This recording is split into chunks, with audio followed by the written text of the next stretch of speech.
were put out in place on November 16th, 2.5 weeks before the election.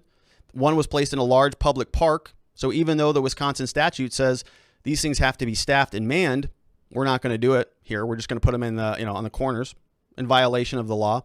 We have 5 mayors who had a plan in place to encourage absentee voting, even though the legislature said, no, can't do that. This is a privilege, not a right. They were encouraging and anticipating in their mayor's voting plan that 80% of the residents will vote by mail. We have in Wisconsin, again, the mayor's voting program nearly. So this is an interesting fact. Yeah. Where did this money come from? How did they get the funding to implement all of these changes? Well, they went to a group called the CTCL, which is the Center for Tech and Civic Life, right? And that's a private organization. Their donations nearly equaled the total of $7.2 million that the federal government gave them through the CARES Act. So the CTCL gave in Wisconsin $6.3 million over to the government, the 5 largest cities for the mayor's voting program, and it was almost the exact equal as $7.2 million, which came from the federal government. $4.1 million went to the local elections for fall 2020 amongst the COVID. Now, CTCL, it says that it's concerned with.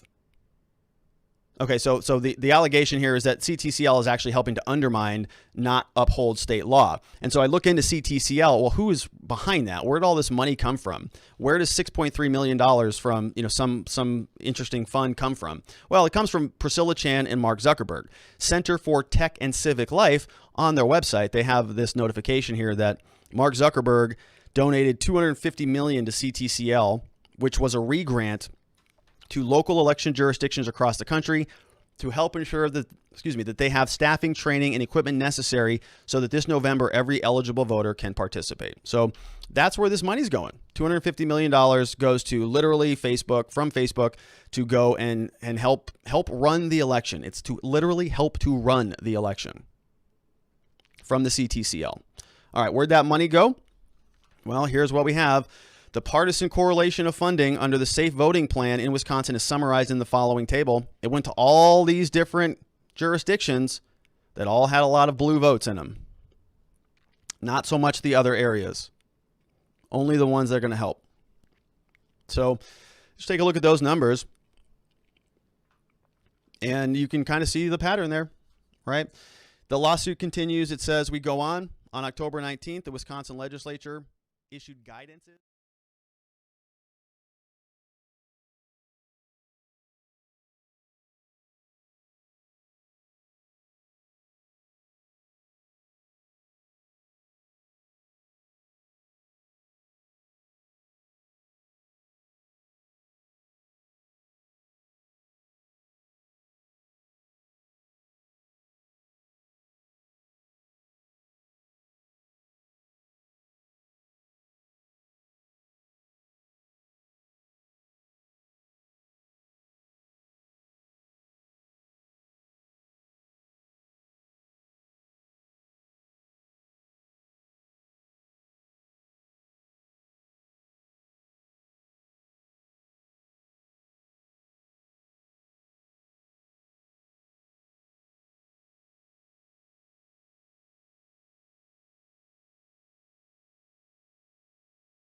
We have put together, I think, the most extensive and inclusive voter fraud organization in the history of American politics.